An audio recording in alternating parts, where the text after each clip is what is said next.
এবার আহাদের ভাগিনা এই যে লাইভে এসে কি বলল আহাদ ও তিশাকে নিয়ে। আহাদ ও তিশাকে নিয়ে বলল আহাদ যখন তিশাদের বাড়িতে যায় এবং এই ভাগিনাও কিন্তু আহাদের সাথে গিয়েছিল তার মামিকে ফিরিয়ে নিয়ে আসতে, অর্থাৎ তিশাকে ফিরিয়ে নিয়ে আসার জন্য অনেক রিকোয়েস্ট করেছে। সর্বপ্রথম নাকি তাদের পরিবারের সবাই অনেক খারাপ বিহেভ দিচ্ছে, ইভেন এই যে এই আরিফ নামের এই ছেলেটার সাথে অনেক খারাপ বিহেভ দিচ্ছে। তারপর এরা অনেক বোঝানোর চেষ্টা করছে, বোঝানোর পরে কিন্তু এক পর্যায়ে তিশার বাবা মা রাজি হয়েছে তিশাকে দেওয়ার জন্য, কিন্তু এখানে কিছু শর্ত দিয়েছে। শর্ত এই যে অঙ্গীকারনামা, যে কোনো ভাঙচুর করতে পারবে না, মারধর করতে পারবে না, যখন তখন যেখানে সেখানে বের হয়ে যেতে পারবে না। তো এই শর্তগুলো যদি মানতে পারে তাহলে তিশাকে দিবে। তো এই সামান্য নাকি এই শর্তগুলো নাকি সামান্য। তো এই ভাগিনা কিন্তু এইভাবেই বলছে আহাদের বোনের ছেলে। তারপর ভিউয়ার্স এখানে যে একটা ভিডিওতে দেখা গিয়েছিল, আপনারা হয়তো বা দেখছেন, যে আহাদকে তিশা খাওয়াই দিচ্ছে তার পরের দিন। আগের দিন লাইভে এসে তিশা বলেছে যে সে যাবে না, কখনো তার সাথে সম্পর্ক রাখবে না, কিন্তু এটা নিয়ে ভিউয়ার্সরা কিন্তু অনেক কথা বলেছে যখন আর কি তিশা আহাদকে খাওয়াই দেয়। তো এর প্রেক্ষিতে এই আরিফ কিন্তু বলছে যে আমার মামাকে যখন মামি খাওয়াইয়ে দেয় তখন কিন্তু মামার হাতে ব্যান্ডেজ ছিল, আর ব্যান্ডেজের কারণেই কিন্তু হচ্ছে মামি খাওয়াইয়ে দেয় আমাদের রিকোয়েস্টে। সে নিজে থেকে খাওয়াইয়ে দিতে চাইছিল না, তার মনটা অনেক ভারী ছিল, আর এই কারণেই আর কি খাওয়াইয়ে দিচ্ছে। আমরা ভিডিও ছাড়ি ফেসবুকের মাধ্যমে, এইখানে কিন্তু ওর কিন্তু দুইটা হাত ব্যান্ডেজ ছিল, ও যে কাছে ঘুষি মারছিল দুইটা হাতে কিন্তু ব্যান্ডেজ ছিল, ও কিন্তু দুই হাত দিয়ে কিছুই করতে পারবে না। অতএব তখন হচ্ছে মামিকে আমরা রিকোয়েস্ট করছি, মামিরা মন খারাপ, কারণ একটা অঘটন ঘটছে, একদিনের বিপরীতে তো এটা সমাধান হয় না। মামিরা মন খারাপ, আমরা রিকোয়েস্ট করার সাথে সাথে মামি আর কি সহজে তো আর খাওয়া দিতে চাই না, মনটা একটু ভারী হয়েছে না।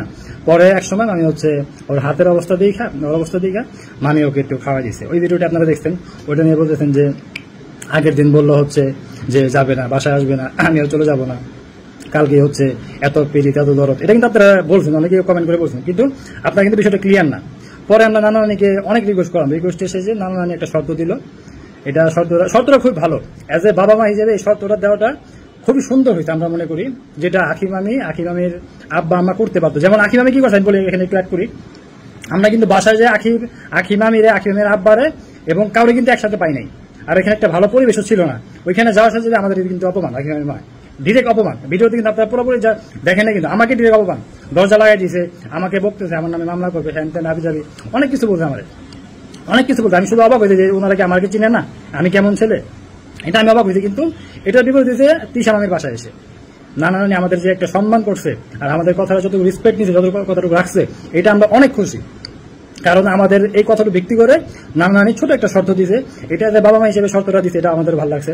যেমন হাত কিছু উত্তেজিত হয়ে কিছু করতে পারবে না, এই যে যেটা আপনারা দেখতে পাচ্ছেন হাত কাটে, প্রায় কিন্তু আমরা দেখতে পাচ্ছি না, এটা হাত কাটছেও, এটা একটা নানান রক্তারক্তি একটা বিষয় আছে, এটা করতে পারবে না। প্লাস হচ্ছে এই যে মামির যে বিষয়গুলো, যেমন ও তিশাকে যেমনভাবে ফিরিয়ে নিয়ে আসার চেষ্টা করছে বা ফিরিয়ে নিয়ে আসতে পারছে, এরকম নাকি আখি যখন চলে গিয়েছিল আখিকেও ফিরিয়ে নিয়ে আসার জন্য অনেক ট্রাই করেছে এরা সবাই মিলে, কিন্তু আখির বাবা মা নাকি শোনে নাই, আখিও শোনে নাই। তো আখির বাবা মা নাকি এরকম না, তিশাদের ফ্যামিলির মতো না। যাই হোক, এভাবেই বলছে। এরা যতই বলুক যে এগুলা নাটক ছিল না, ভিউর জন্য এরা কখনোই কিছু করে নাই, কিন্তু দুদিন পরে দেখবেন আহাদ তিশার আবার নতুন নতুন নাটক শুরু হয়ে গেছে। এতদিন ধরে যেহেতু চলেছে নাটক, আবারও কিন্তু যতদিন ওরা অনলাইনে আছে ততদিন ধরে ওদের নাটক চলতেই থাকবে, আর ভিউয়ার্সরাও কিন্তু দেখতে পাবে। আর এখানেই কিন্তু শেষ না, এর শেষ যে কবে হবে তার ঠিক নাই, কারণ এরকম নাটক আহাদ তিশা আখি পাশে পাশের ভাবি রাজা ভেবলে এদের সবারই কিন্তু নাটক চলছে, আর এই নাটক কিন্তু শেষ হবার নয়। ভিউয়ার্স আপনারাই কিন্তু কমেন্টস করে আপনাদের মন্তব্যটা জানাবেন, আসলে এদের নাটক কি কখনো শেষ হবে? অবশ্যই কিন্তু কমেন্টস করে জানাবেন।